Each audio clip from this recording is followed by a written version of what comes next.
আসসালামু আলাইকুম, সবাই কেমন আছেন? নতুন দিনের নতুন আরেকটি ব্লগ নিয়ে চলে আসলাম। আশা করছি সবাই ভালোই আছেন। আলহামদুলিল্লাহ আমরা সবাই ভালো আছি। যে পরিমাণে গরম পড়তেছে চিটাগংয়ে, তো অন্যান্য জায়গায় এতটা গরম পড়তেছে কিনা জানি না, তবে চিটাগংয়ে ভালোই গরম পড়তেছে।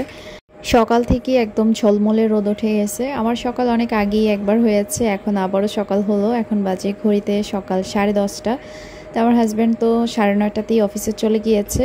তারপর আমি আরও 1 ঘন্টা শুয়েছিলাম, তারপর উঠে গেলাম। উঠে আমি এখন 2টা ডিম সিদ্ধ বসালাম আমার জন্য আর আরিশের জন্য। আর নাস্তায় ছিল আজকে ব্রেড। তো ব্রেড ছিল দেখে আর রুটি পরোটা কিছু করি নাই। ব্রেড ঝামেলাবিহীন নাস্তা, মানে শর্টকাটে আর কি নাস্তা সেরে ফেলা যায়। তো কলাও ছিল, তো এইগুলো দিয়ে এখন নাস্তা খাবো, সাথে জেলি নসিলা দিয়ে। তো আমি নাস্তা খেয়ে তারপর আরিশকে ঘুম থেকে উঠাবো। এখনই উঠে যাবে, 10টা থেকে 10:30টার মধ্যেই সে ঘুম থেকে উঠে যায়। আমি এর থেকে বেশি সকালে ওকে উঠাই না, কারণ ও খুব লেটে রাতে ঘুমায়। তো সেজন্য খুব একটা সকাল সকাল সে উঠে না। আবার মাঝে মাঝে দেখা যায় 8টা 8:30টায়ও ঘুম থেকে উঠে যায়, এক এক সময় এক এক রকম। আমি নাস্তা খেয়ে আরিশকে ঘুম থেকে উঠিয়ে ওকে নাস্তা খাওয়ালাম। তারপর এখন আমি বসলাম কিছু কাপড় ভাঁজ করতে। গতকালকের ধোয়া কাপড়গুলা ছাদ থেকে এনে আমি এখানেই রেখেছিলাম। কালকে আমার শরীরটা একটু খারাপ ছিল, মানে কাপড়গুলা সাথে সাথে ভাঁজ করতে আমার ইচ্ছে করে নাই, পরে রাতেও আর ভাঁজ করা হয় নাই। আর আমি কাজ জমায় রাখি না, জমায় রাখলে ভাল লাগে না। তো শরীরটা ভাল লাগতেছিল না দেখে কাপড়গুলো আর ভাঁজ করা হয় নাই। তো এখন ভাঁজ করতে এসে দেখি যে কাপড় সব কুচকে টুচকে আছে। তো এইরকম দেখলে আমার কাছে আবার ভাল লাগে না, মানে রোদ থেকে এনে সাথে সাথেই আমি গরম গরমই কাপড় ভাঁজ করে ফেলি। তো এখন এইগুলা ভাঁজ করে রেখে আমি ঘরের কাজ করব, ঘরটর গুছাবো। ওইদিকে আরিশ খেলতেছে। তো ঘর গুছানোর কাজগুলা ব্লগে আসলে নেওয়া হয় না, মানে ভিডিও করা হয় না। সব কিছু করে ফেলি, ভিডিও করতে গেলে দেখা যায় কাজ দেরি হয়। তো সেজন্য আসলে প্রপার ডেইলি ব্লগটা আমার হয়ে ওঠে না, শুধু রান্না বান্না পর্যন্তই সীমাবদ্ধ থাকে। তো আজকে রান্নাটা একটু দেখাচ্ছি। এখানে আমি মশলা কষিয়ে নিচ্ছিলাম।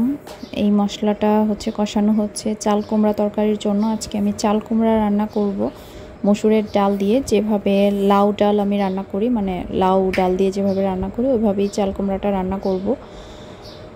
তো এই যে আমি প্রথমে মশলা কষিয়ে নিয়ে তারপর ডালটা দিয়ে ডালটা কিছুক্ষণ কষিয়ে নিয়েছি, সাথে টমেটো কুচি দিয়েছি, আর পরে আবারও টমেটো দিব। এখন চাল কুমড়াগুলো দিয়ে দিলাম।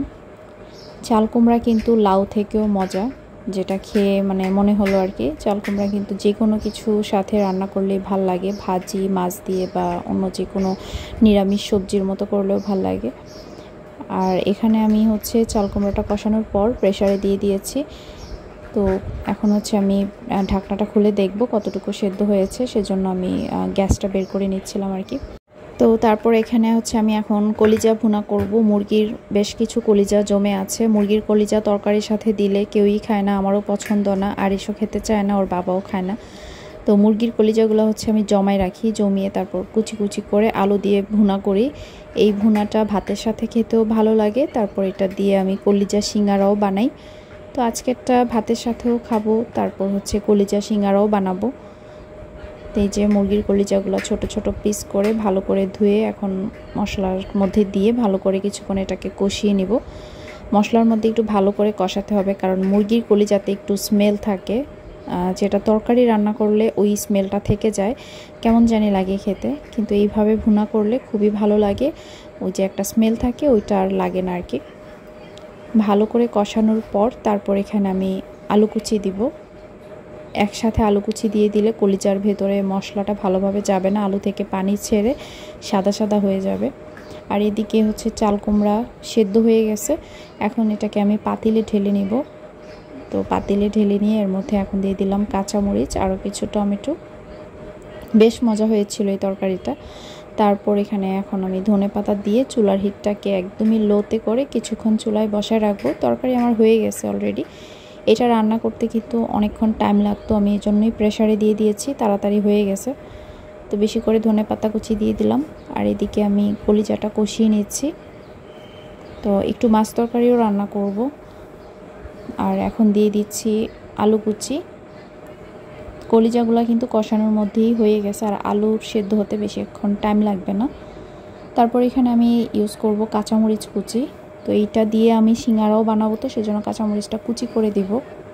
মুরগির কলিজা ভুনার এই ব্যাপারটা আমি শিখেছি আমার আম্মুর কাছ থেকে। আমার আম্মুকেও দেখতাম যে মুরগির কলিজা জমিয়ে রেখে এভাবে ভুনা করে তারপর সিঙ্গারা বানায়, তো সেজন্য এটা আমার ওইভাবেই শেখা। যেহেতু খাওয়া হয় না, এভাবে করলে মজাও লাগে, খাওয়াও হয়, আর সুন্দর একটা পুর হয় কলিজার, যেটা দিয়ে সিঙ্গারা বানালে অনেক ভালো লাগে সেই সিঙ্গারাগুলো খেতে। তো এখানে এই যে একটু পানি উঠেছিল, তো পানিটা এখন হচ্ছে শুকাই নিব, তারপর কাঁচামরিচ একটুখানি ধনেপাতাও দিব।